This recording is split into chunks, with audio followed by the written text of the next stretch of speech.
Gimana sih cara mengetahui kalau bunyi napas itu tuh normal atau enggak gitu loh. Kadang yang saya maksud grok-grok dengan ibu-ibu lain atau mungkin yang dimaksud dokter dengan grok-grok itu kan bisa berbeda gitu.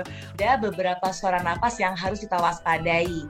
Jadi kan bayi itu kan belum bisa mengeluarkan air liur dengan baik. Jadi kadang-kadang terkumpul nih di bagian mulut atau tenggorokannya. Bunyinya kayak orang mendengkur gitu ya, tapi lebih keras lagi. Nah, itu terjadi karena ada sumbatan di sini. Jadi saluran bayi kan punya saluran pernafasan. Nah, itu tersumbat. Apakah itu sama juga dengan mengorok pada bayi, Dok? Kan kadang ada bayi yang tidurnya juga mengorok gitu ya, Dokter ya.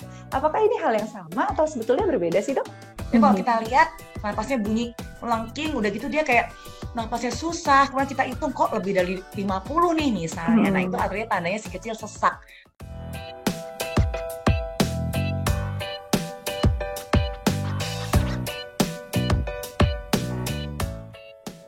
Halo semua subscribers Alo Dokter, khususnya para ayah dan bunda nih. Selamat datang di Alo Talks, sebuah podcast dari Alo Dokter yang akan membahas seputar informasi kesehatan langsung bersama para ahlinya yang pastinya berguna banget nih buat ayah bunda dan semua yang menyaksikan Alo Talks tentunya.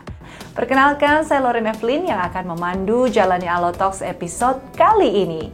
Ayah dan bunda melihat si kecil tertidur dengan pulas rasanya mungkin sangat melegakan ya. Soalnya nggak jarang juga nih orang tua sering kali mengalami susah menidurkan si kecil. Nah, entah karena mungkin suasananya yang kurang mendukung atau mungkin karena masalah kesehatan. Pas udah berhasil tidur pun kadang si kecil masih sering kebangun juga ya karena merasa kurang nyaman. Atau malah jangan-jangan ayah dan bundanya nih yang jadi susah tidur pas anaknya udah pulas. Mungkin misalnya gara-gara pas dia udah tidur, tiba-tiba ayah dan bunda jadi khawatir karena dengar napasnya si kecil kok bunyi grok-grok gitu ya. Waduh, normal apa enggak tuh ya? Nah, terus kadang-kadang kalau bunyi nafas ini tetap ada, pas dia bangun juga gimana nih? Kapan harus diwaspadai dan kapan kita sebagai orang tua bisa tenang aja menghadapinya? Udah deh, daripada makin overthinking, mending kita tanya langsung aja yuk sama ahlinya. Mumpung topik Alo Talks episode kali ini adalah mengatasi dan memahami penyebab napas berbunyi pada si kecil.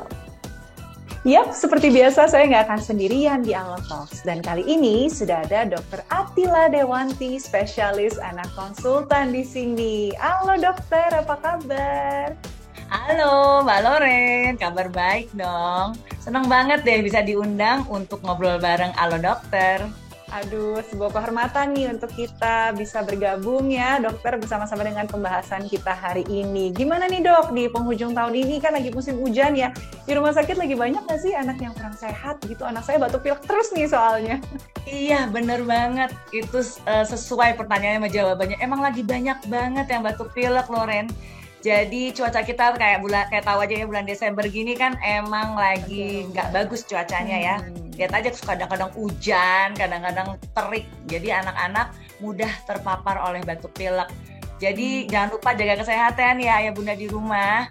Iya. Karena batuk pilek ya kalau terus-terusan bisa bikin jadi infeksi di saluran pernafasan loh. Hati-hati bisa jadi pneumonia. Itu perlu diwaspadai ya dokter ya. Nah, kayaknya pembahasan Alo Talks kali ini bakalan seru banget nih. Dan saya yakin bakal banyak orang tua juga yang relate dengan permasalahan yang satu ini. Makanya buat para viewers Alo Dokter, khususnya para ayah dan bunda yang lagi menyaksikan video ini, stay tune terus ya. Jangan lupa juga untuk subscribe dulu ke channel YouTube Alo Dokter, supaya bisa tahu nih kalau kita upload konten kesehatan terbaru di channel ini, oke? Nah dokter, yang saya tahu ini kan berdasarkan pengalaman saya juga ya dok, waktu anak saya masih bayi gitu. Jadi nafas berbunyi pada bayi itu kan bisa dibilang sebagai hal yang wajar ya dokter ya. Tapi memang katanya ada beberapa kondisi yang bisa harus lebih diwaspadai nih bagi kita sebagai orang tua jika nafas berbunyi pada si kecil itu mungkin disertai dengan sesak nafas, kemudian ada batuknya, dibarengi dengan demam, dan juga mungkin kalau tubuhnya lemas. Pertanyaannya nih dokter, dan mungkin jadi pertanyaan bagi sebagian besar orang tua juga ya, sebenarnya apa sih penyebab nafas si kecil itu bisa berbunyi dok? Oke, aku langsung jawab kali ya Loren ya. Jadi nafas bayi berbunyi itu kadang-kadang merupakan hal yang normal loh. Apalagi pada bayi baru lahir. Karena kan kita tahu nih pada bayi baru lahir itu saluran pernafasannya masih sempit. Kemudian juga ada lendir-lendir sel lendir yang terdapat di saluran pernafasan yang belum keluar, itu jadi membuat kayak bunyi grok-grok gitu, ya kan?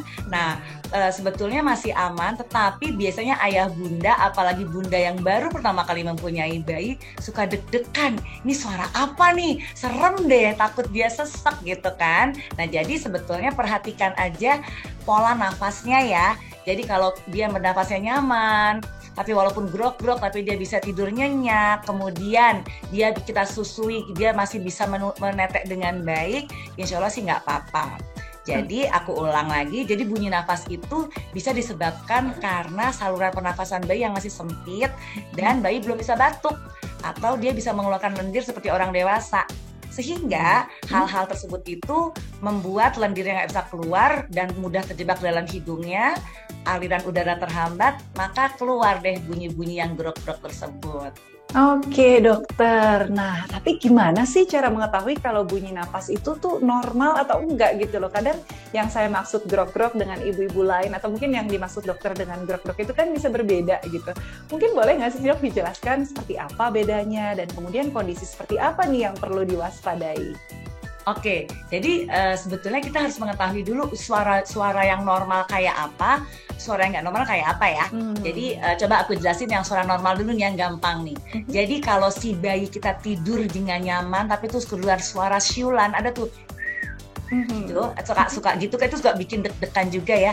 Nah, itu terjadi sebetulnya karena saluran hidung bayinya itu masih sempit, sehingga dia kayaknya ngeluarin suara siul ketika narik nafas. Itu jadi aman ya. Kemudian suara normal yang kedua adalah kayak mengendus. Jadi kalau dia tidur nyenyak, dia nafasnya gitu. Itu nggak apa-apa. Pokoknya lihat kalau anaknya mukanya happy, tidurnya nyenyak, itu biasanya nggak apa-apa. Ya. Kemudian ketiga, dia kayak kumur-kumur. Ada juga tuh. Jadi kan bayi itu kan belum bisa mengeluarkan air liur dengan baik. Jadi kadang-kadang terkumpul nih di bagian mulut atau tenggorokannya. Sehingga ketika dia tertidur ada suara seperti kumur-kumur. Itu normal. Dan yang keempat yang normal adalah suara cegukan. Kita juga suka deg-degan, aduh cegukan gimana nih? Wah kenapa nih gitu, padahal sebenarnya nggak apa-apa. Oh ya. Ternyata itu tidak apa-apa ya. Itu masih aman tuh Loren kalau yang empat itu. Tapi ada beberapa suara napas yang harus kita waspadai.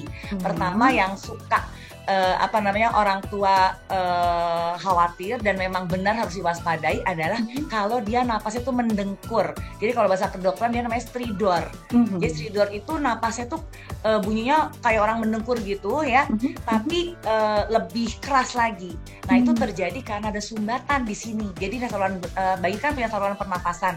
Nah dia tersumbat sehingga napasnya jadi kayak orang mendengkur. Nah sumbatan ini macam-macam nih, bisa karena bawaan lahir atau juga karena memang ada gangguan di pita suaranya. Atau yang paling bahaya takutnya nih Loren, ada masuknya benda asing pada saluran napas bayi.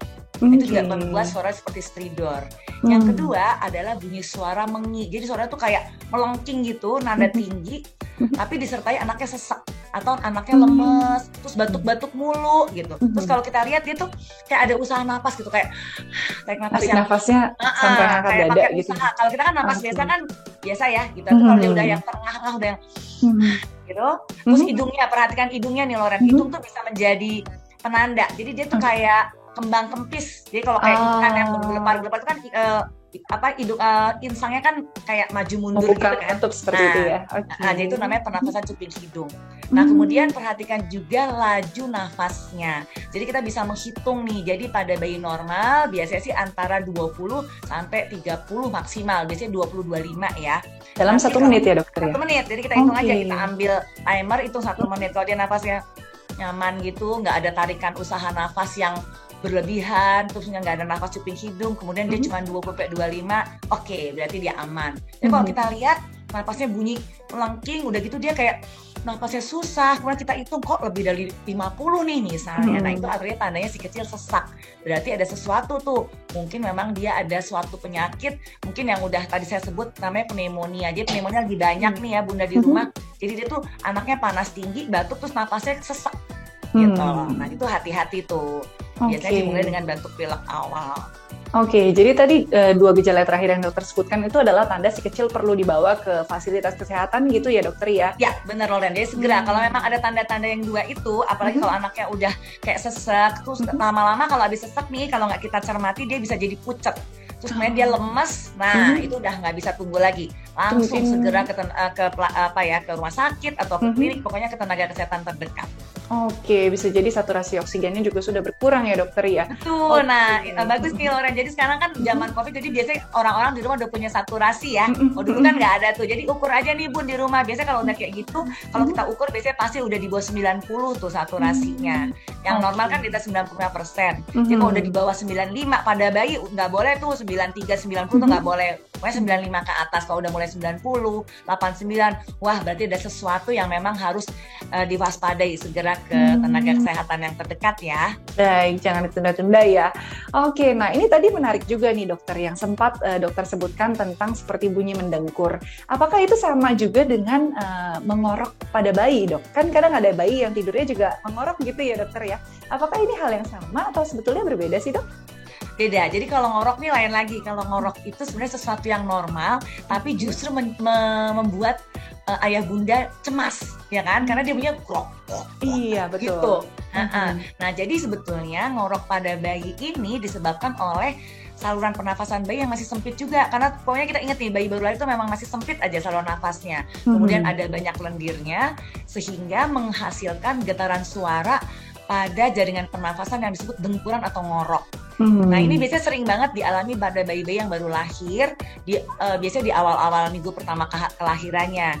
Dan lebih banyak pada pada bayi yang lahir dari orang tua, ayah bundanya mempunyai dasar alergi. Gitu biasanya lebih dari riwayat ya. Lebih suara tuh lebih kedengeran brok-broknya lebih nyaring. Gitu. Tapi tenang ya bunda di rumah, kalau cuma ngorok brok-brok ini sebenarnya nggak apa-apa. Kita nggak usah terlalu khawatir karena dia akan hilang sendiri seiring dengan berjalan usia. Makin besar bayinya, ketika saluran pernafasannya sudah berkembang sempurna dan dia sudah mampu menelan dengan baik, maka akan hilang tuh suara-suara grok-grok tersebut. Oke, jadi kalau grok-grok yang disebutkan, yang tadi dokter sebutkan berasal dari saluran pernafasan bayi yang masih sempit aja, itu tidak apa-apa dibiarkan seperti itu ya dokter ya, akan menghilang dengan sendirinya ya. Oke, nah lalu dari penanganan nih dok, untuk kedua hal tadi gitu, apakah nafas berbunyi dan suara mengorok pada bayi ini penanganannya sama atau berbeda sih dok? Sebenarnya sih hampir sama ya Loren ya, kalau untuk yang si ngorok grok-grok itu ya.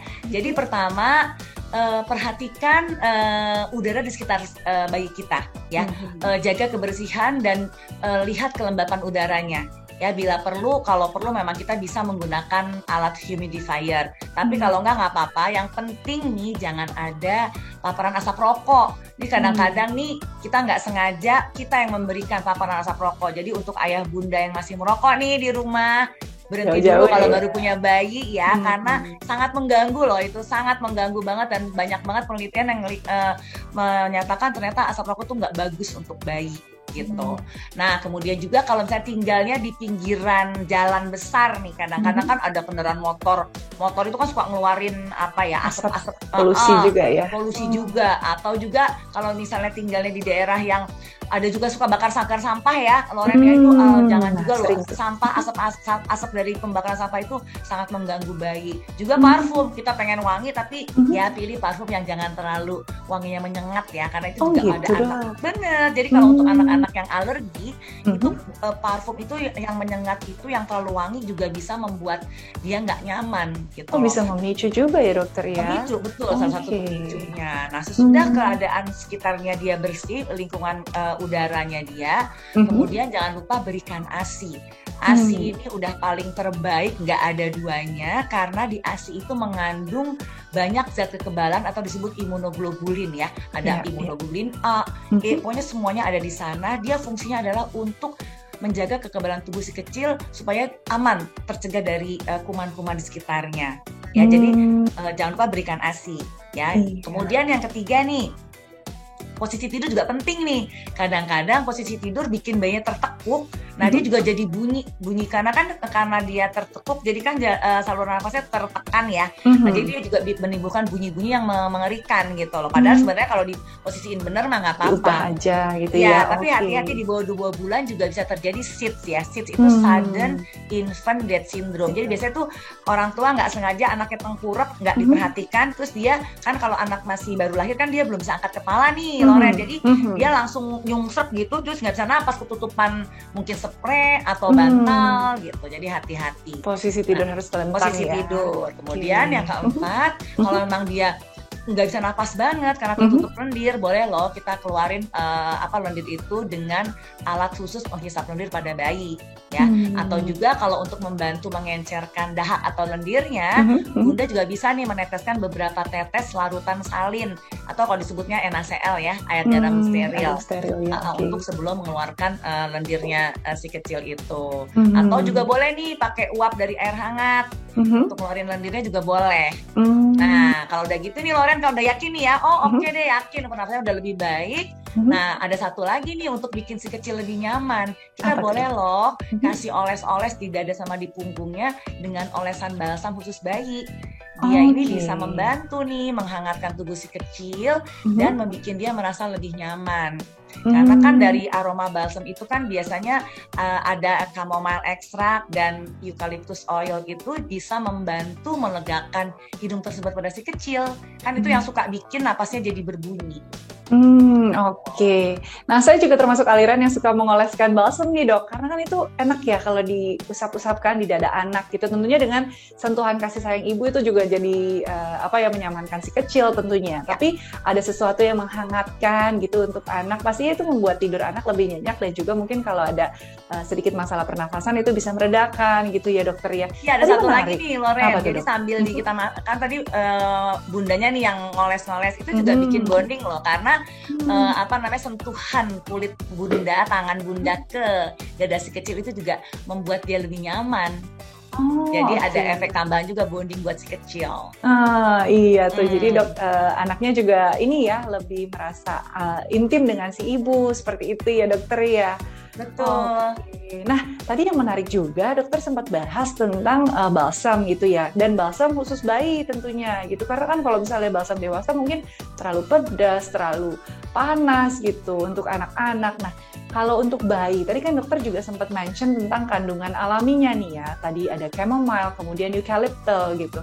Nah, kemudian saya mau tanya, mungkin manfaatnya apa sih dok dari bahan-bahan alami tersebut seperti chamomile dan eucalyptus? Oke, jadi chamomile itu memang udah lama kita tahu ya. Kalau buat kita yang orang dewasa, terutama saya tuh senangnya minum teh kan, dan senangnya aku pilih yang chamomile karena emang dia tuh ada efek relaksasi. Enak deh kalau habis minum teh chamomile tuh memang bikin nyaman. Soalnya ngantuk gitu ya dok ya. Terus kayaknya enak, relax gitu kan, ya kan Lorena. Jadi ini juga demikian di dalam si balsam itu, dia memang mempunyai efek relaksasi alami. Jadi mampu mengatasi si kecil yang rewel, kan dia susah tidur nih, tapi karena olesin si chamomile itu jadi rasanya tuh nyaman gitu. Nah kemudian dia juga sudah terbukti meredakan gejala kecemasan pada si kecil. Jadi karena dia nggak cemas, otomatis dia bisa tidur lebih nyenyak dong. Nah kemudian juga dia memang sudah terbukti juga ramah untuk kulit ya. Jadi kan kalau kita menggunakan balsam biar dia nyaman, biasanya kan berkali-kali, nggak mungkin satu kali aja kan. Tapi kan kita juga jadi takut ya kalau misalnya ini aman nggak ya, kalau nanti dia kepanasan gitu misalnya. Merah atau apa gitu ya. Takutnya ntar merah nih kulitnya. Nah tapi kalau chamomile ini memang sudah terbukti dia bisa membantu mengatasi iritasi kulit. Dan yang terbarunya dari penelitian juga menyatakan bahwa ternyata chamomile ini juga cukup baik loh untuk pada penanganan eksim. Jadi kan kalau anak alergi kan kadang-kadang suka ada bintik-bintik eksim nih, jadi nggak usah khawatir karena ada si chamomile yang ini. Dan satu lagi yang bikin dia nyaman tuh si eucalyptus oil itu. Kan kita udah tahu tuh kalau dia kan wanginya enak ya, jadi bikin menghilangkan hidung tersumbat, kemudian nyeri-nyeri. Biasanya kan kalau si kecil lagi sakit kan kayaknya badannya tuh nyeri-nyeri gitu atau perutnya nggak enak. Nah itu kita bisa oleskan karena eucalyptus oil itu sudah dapat juga menghangatkan badan dan membuat hidung tersebutnya jadi hilang. Oh baik. Nah kalau dalam penggunaannya sendiri ya dok, yang recommended itu berapa kali sehari sih dok? Mungkin kan kita orang tua seringkali panik gitu ya, kayaknya bawaannya setiap 5 menit sekali pengen reapply dioleskan lagi gitu. Nah sebetulnya berapa sering boleh dipakai nih dok? Sebenarnya boleh sih antara 2 sampai 4 kali kita oleskan. Karena kalau 5 menit sekali dioles kan nanti efeknya baru mau ada efek udah dioles lagi kan. Jadi mungkin terlalu semangat juga ya Bunda di rumah ya. Karena efeknya lumayan. Eucalyptus oil tuh enak kok kalau dioleskan, dia dalam beberapa lama tuh lumayan menghangatkan si kecil gitu. Jadi kalau ditanyakan sama Loren berapa kalinya, boleh antara 2 sampai 4 kali ya penggunaannya ya. Baik dokter, nah mungkin di area-area mana aja nih dokter? Mungkin yang kita tahu kan baik itu biasanya di dada atau mungkin di perut gitu ya? Apakah boleh banget. Jadi boleh di sini nih. Jadi kalau misalnya dia lagi napasnya nggak enak, kita boleh taruh di sini. Aku agak maju sedikit ya, taruh di punggung, kemudian boleh punggung di dada, kemudian ditaruh di punggung, boleh juga di leher. Atau kalau misalnya udara lagi dingin banget, boleh lo kasih secuil gitu, taruh di telapak kakinya, itu juga menghangatkan dia. Karena kan ada eucalyptus oilnya nih membuat dia lebih hangat. Oke, wow, berarti di bagian tubuh yang ingin dihangatkan, termasuk juga telapak kaki ya dok ya, karena banyak saraf-sarafnya juga di situ ya dok ya, yang bisa lebih merasa anak kita bisa merasa lebih nyaman dan hangat tentunya ya dokter ya. Betul, jadi jangan lupa diolesin di mana aja boleh, asal jangan di sekitar mata gitu ya, perih ya. Oh baik, lalu kalau misalnya untuk hidung tersumbat nih dok, ini baiknya dioleskan, kan mungkin dioleskan langsung ke hidungnya nggak bisa gitu ya dok ya, apakah dideketin gitu atau mungkin dari uapnya gitu, itu bagaimana cara mengatasi untuk hidung tersumbat? Oke, kalau untuk tersumbat, kalau pada bayi baru lahir ya, kan memang dia masih sensitif ya, jadi mungkin jangan langsung diusapin, tapi kalau udah agak lebih besar boleh loh, ya cuman kalau bayi baru lahir mungkin boleh dicampurkan dengan sedikit air, kita ngambil uapnya, itu akan membuat nyaman pada si kecil. Tapi kalau anaknya udah lebih besar, boleh, nggak apa-apa. Boleh ya dok ya? Boleh, kalau udah lebih besar, ambil sedikit. Kalau memang khawatir dia ada dasar alergi, kalau saya sih biasanya suka campur 1:1 nih. Jadi misalnya 1 titik balsam, 1 titik lagi misalnya apa? Kan kita suka pakai moisturizer bayi kan, titiknya nggak terlalu keras, tapi efek eukaliptusnya tetap ada. Oke, jadi dilihat gitu ya 1:1 ya dok ya. Baik. Wah, banyak sekali ya dok manfaatnya. Pas banget juga nih kalau si kecil di rumah lagi mengalami masalah kesehatan seperti nafas yang berbunyi tadi, atau flu, batuk, kadang perutnya kembung atau susah tidur pun juga aku selalu oleskan balsam khusus loh untuk tubuhnya. Dan tentunya bukan balsam sembarangan, tapi balsam khusus bayi nih. Nah, ini dia andalan aku, Transfulmin Baby. Selain mudah digunakan, Transfulmin Baby ini juga mengandung ekstrak bunga chamomile dan eucalyptus oil sesuai rekomendasi dokter tadi nih. Makanya bisa membantu untuk meredakan keluhan masalah kesehatan pada si kecil. Nah, Transfulmin Baby ini aku balurin setiap hari ke si kecil itu sebanyak 2-4 kali secara berkala nih. Khususnya pas habis mandi sama sebelum tidur nih ayah bunda, untuk bikin mereka merasa lebih hangat, tidurnya juga lebih nyenyak, dan pastinya terjaga kesehatannya. Jadi caranya cukup oleskan Transfulmin ini sebanyak mungkin 1 atau 2 jari bunda pada punggung, kemudian di dada juga, dan juga di leher gitu ya. Kalau pas napasnya lagi bunyi juga bunda bisa dekatkan jari bunda yang telah diolesi Transfulmin tadi ke hidungnya nih, supaya pernafasannya menjadi lebih lega. Pokoknya Transfulmin Baby dan juga Transfulmin Kids pasti paling nyaman buat si kecil dan tenangkan hari bunda. Yuk segera dapatkan Transfulmin Baby untuk si kecil yang baru lahir hingga 24 bulan, serta Transfulmin Kids. Nah, ini untuk anak di atas usia 2 tahun di berbagai apotek, baby shop, stok offline, dan Menarini Official Store di e-commerce kesayangan bunda. Oh iya, pas banget nih bun, kalau bunda melakukan pembelian atau transaksi produk Transfulmin di Menarini Official Store, bunda juga berkesempatan untuk mendapatkan hadiah berupa jam tangan untuk si kecil loh. Menarik banget kan? Yuk langsung cek sekarang. Wah, nggak terasa waktunya terbatas nih. Dan sekarang kita sudah ada di penghujung acara sesi Allotalks kali ini nih ya. Nah, sebelum kita tutup, mungkin Dr. Atila punya pesan-pesan dan kesimpulan nggak untuk para penonton dan pendengar kita yang udah setia mantengin Allotalks kali ini, Dok? Ada, aku langsung ya untuk ayah bunda di rumah. Apalagi untuk bunda-bunda yang baru pertama kali mempunyai bayi. Jadi memang kita harus selalu perhatikan nafas berbunyi pada bayi ya. Kadang-kadang normal aja kok sebetulnya, tapi memang ada beberapa yang juga kita harus waspadai. Nah, yang paling sering membuat bunda dan ayah waspada dan deg-degan, kadang-kadang suka bawa ke tempat praktek tuh ada nafasnya grok-grok. Mereka takut banget, aduh ini nafasnya sesak nggak sih dok gitu kan, aduh kayaknya takut dia nggak bisa nafas deh. Nah tapi kalau nafas grok-grok sendiri atau ngorok gitu sebenarnya itu sesuatu yang masih normal. Kok bisa sih, pasti bunda pengen tahu ya, kok bisa ngorok sih? Karena memang saluran pernafasan bayi itu masih sempit dan juga mereka kan masih mempunyai banyak lendir tuh di dalam saluran nafasnya, jadi sehingga menghasilkan getaran suara pada jaringan pernafasan yang disebut dengan dengkuran atau ngorok itu. Nah, sebetulnya ini masih aman ya Bunda ya, dan masih normal pada bayi-bayi pada baru lahir atau pada minggu-minggu pertama kelahirannya ya. Dan nggak usah panik juga karena dia akan menghilang sejalan bertambahnya usia. Ketika saluran pernapasannya udah normal, kemudian sudah sempurna, maka akan hilang tuh gejala grok-groknya. Nah, tapi Bunda juga nggak boleh nganggap ayo udah nih semuanya grok-grok, nggak gitu juga ya Bun. Jadi kalau memang ada suara grok-grok, yakinkan dulu anaknya nggak sesek. Kalau dia napasnya biasa aja, kemudian dia tidur nyaman, kemudian dia minum ASI-nya lancar, neteknya bagus, nah berarti dia nggak apa-apa. Cuman memang dia suka nggak nyaman, suka jadi agak lebih napasnya karena tersumbat mungkin ya, jadi suka agak rewel gitu. Nah kita boleh tambahkan kepada si kecil itu, kita oleskan balsam khusus untuk bayi. Jadi kita boleh olesin di dada, di punggung gitu ya, sesuai dengan kebutuhannya. Pilihlah yang memang ada kandungan chamomile extract dan eucalyptus oil sehingga menghangatkan tubuhnya dan membuat lega nafasnya. Nah kemudian jangan lupa juga waspadai bunyi-bunyi nafas yang memang nggak normal ya. Jadi kalau yang grok-grok kan tadi aman ya, terus ada bunyi siulan juga aman. Terus kalau dia udah tidur nyenyak nih Bunda, kadang-kadang ada suara kayak gimana ya, kayak ada suara gitu mendengus karena dia tidur, jadi kan kayak gitu enak, jadi suaranya kayak gitu, itu nggak apa-apa ya. Tapi ada dua suara yang mesti kita waspadai nih. Pertama adalah kalau dia namanya, kalau bahasa dokternya stridor, jadi dia suaranya tuh kayak mendengkur ya. Itu biasanya terjadi karena ada kelainan anatomis di saluran nafasnya gitu loh. Atau juga takutnya memang ada infeksi, atau yang paling bahaya bunyi suara stridor itu karena ada benda asing yang nyangkut di saluran pernafasannya. Yang kedua, kalau ada suara yang melengking, nada tinggi atau disebut dengan mengi.